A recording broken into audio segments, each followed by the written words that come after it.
Ini alasan kenapa lu bakal tetap susah ya, walaupun udah kerja keras bahkan sampai 20 tahun. Karena uang yang lu tahu itu rusak.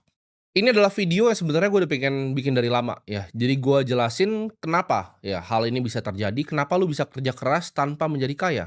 Ini kenapa gue bikin ini semua ya, kenapa gue bikin video-video gue, kenapa gue muncul ke permukaan, karena gue percaya dari dalam hati gue yang paling dalam, ketika gue dulu kebingungan, gue bingung gitu, kenapa orang tua gue kerja keras, cuman nggak bisa kaya. Itu kenapa gue percaya akan sistem keuangan yang baru, ya, dan gue sulit untuk percaya sistem keuangannya sekarang. Dan buat kalian yang tanya, apakah fenomena ini terjadi hanya spesifik di negara kita? Jawabannya bukan, ya. Ini adalah fenomena global, ya, yang dimulai dari Amerika Serikat. Ada lebih, ya, dari 180 buat kalian yang nggak tahu mata uang yang ada di dunia ini, ya. Di ASEAN aja ada berapa? Beda-beda, ada Vietnamese dong, ada Filipina punya peso, ada Thailand punya baht, ya. Ada Indonesian punya rupiah, Timor Leste pun punya dolarnya sendiri mereka.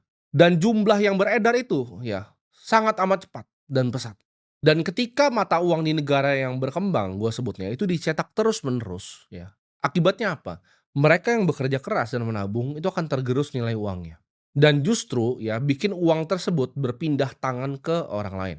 Jadi ibaratnya kemampuan finansial ya kalau kita ngomong di Filipina ya misalnya uangnya beredar, kemampuan finansial masyarakat yang ada di Filipina akhirnya diambil ke tangan segelintir orang ya. Bukan dengan pajak tapi dengan yang namanya percetakan uang.